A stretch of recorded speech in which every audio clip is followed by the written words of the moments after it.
Roboute Guilliman did not return to save the Imperium. He returned to confirm what he already feared. When Guilliman awakens in the 41st millennium, he does not see an empire worth ruling. He sees an artifact, a fossilized structure still moving out of habit, still killing out of tradition, still preying out of fear. This is not the Imperium he helped build. It is not even a corrupted version of it. It is something worse, a system that has forgotten why it exists at all. Guilliman was engineered to govern. He understands logistics, supply chains, population flow, long-term planning. In the Great Crusade, those skills mattered. The Imperium was expanding, learning, adapting. It was brutal, but it was directional.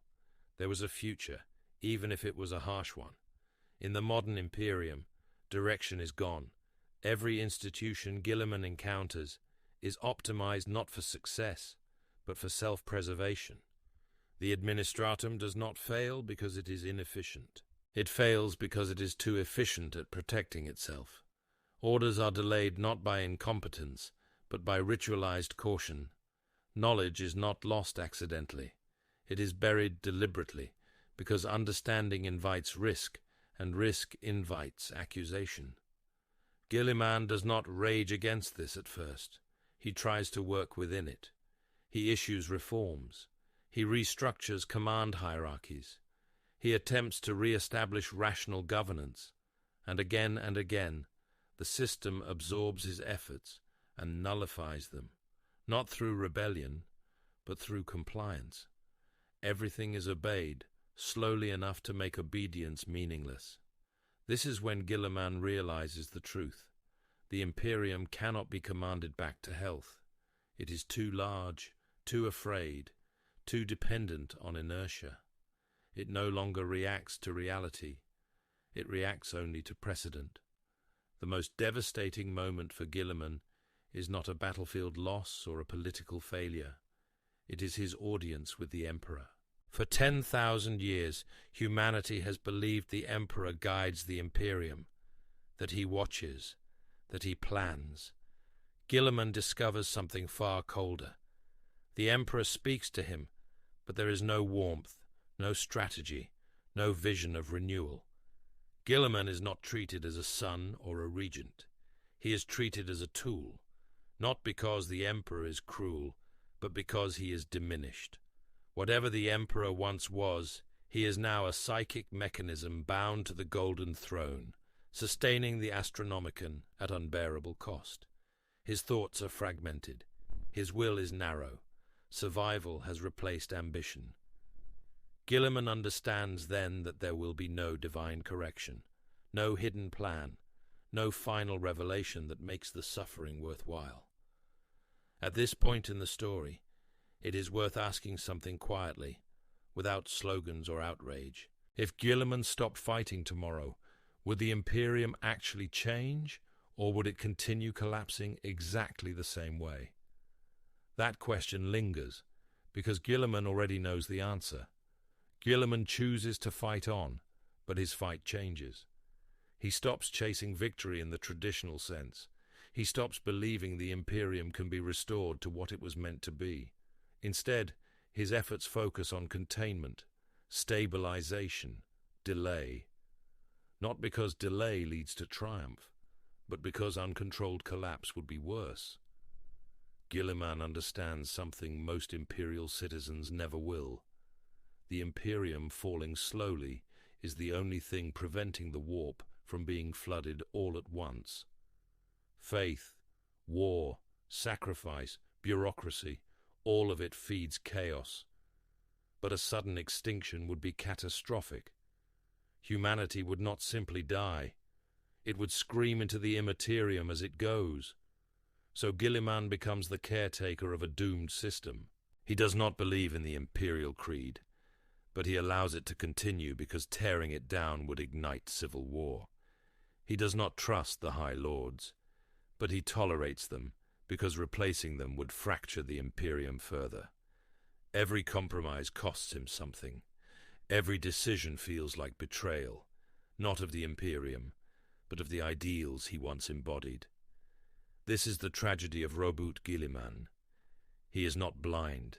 He is not naive.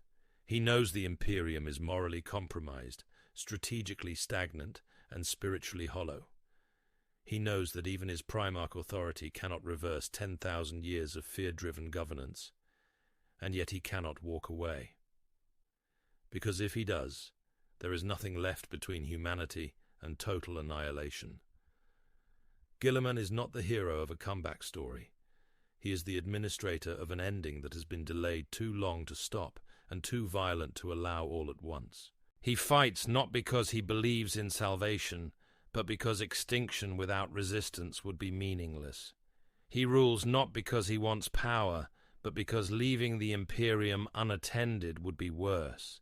He is, in the purest sense, a man choosing responsibility over hope, and that is why Roboute Guilliman may be the most tragic figure in Warhammer 40,000, not because he failed, but because he succeeded just enough to understand how deep the failure truly goes.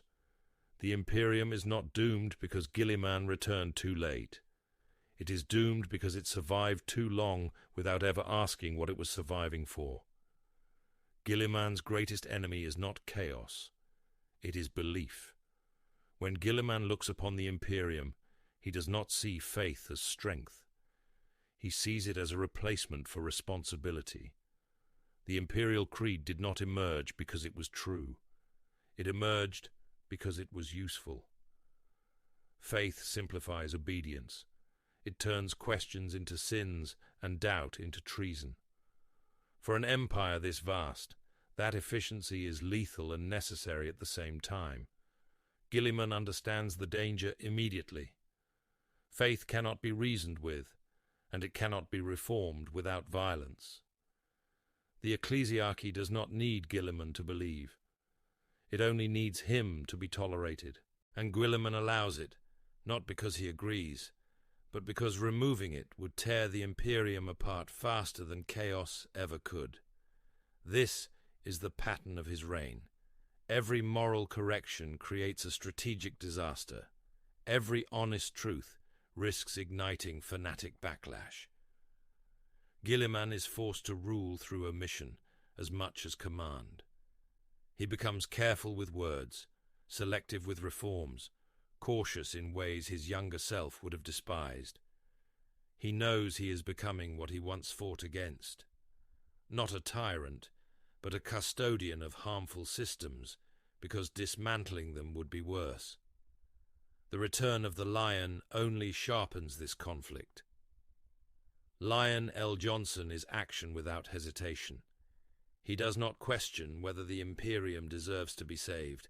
He simply fights. Where Guilliman sees complexity, the Lion sees duty. Where Guilliman weighs consequences, the Lion accepts sacrifice.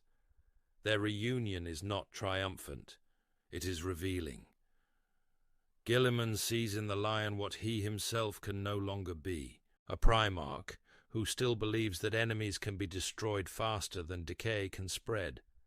And Guilliman knows that belief is no longer true, not in an empire this large, not after 10,000 years of accumulated fear. This is when Guilliman finally accepts his role. He is not the rebuilder, he is the stabilizer. He does not exist to return the Imperium to greatness. He exists to prevent its worst instincts from accelerating the end. He channels war outward to prevent implosion inward. He tolerates monsters in power because removing them would create vacuum, and vacuum is always filled by something worse. Even his use of Primaris Space Marines reflects this understanding. They are not symbols of renewal. They are structural reinforcements, braces on a cracked foundation. Stronger soldiers do not mean a healthier civilization. They mean a civilization that expects endless fighting and plans accordingly. Guilliman is fully aware of the contradiction. He is improving the Imperium's ability to wage war while knowing that war is the reason the Imperium is dying. But peace is no longer an option. Peace, would require change. Change would require trust. Trust died long before he woke up. The cruelest realization Guilliman carries is that the Imperium no longer produces citizens. It produces resources. Faith consumes belief. War consumes bodies. Bureaucracy consumes time. Nothing produces meaning. Guilliman sees this clearly, and yet he continues to operate the machine, because turning it off would unleash something far worse than emptiness. He has read the reports. He knows how many worlds are lost every year. He knows how many are reclaimed only to be stripped bare. He knows that the Imperium is not winning. It is not even holding steady. It is simply bleeding at a rate slow enough to measure. And still, he fights. Not because he believes the Emperor will rise, not because he believes humanity will triumph, but because meaning can still exist locally, even if the grand narrative is broken. A defended world, a population spared extermination, a delayed catastrophe. Guilliman has reduced hope to increments, because increments are all that remain. Roboute Guilliman is not blind to the future. He sees it clearly, a galaxy locked in endless conflict, powered by belief it cannot question and systems it cannot dismantle. He knows that if humanity survives, it will be as something smaller, harsher, and far less free than what the Great Crusade once promised. And yet, he refuses to surrender the present. That is the final burden Guilliman carries. Not leadership, not authority, but awareness. He is the only one who understands that the Imperium is not marching toward victory or damnation. It is circling a drain, and his task is not to escape it, but to keep the spiral wide enough that life inside it still matters. Roboute Guilliman is not the hope of the Imperium. He is its restraint. And in a universe like Warhammer 40,000, restraint may be the rarest virtue of all.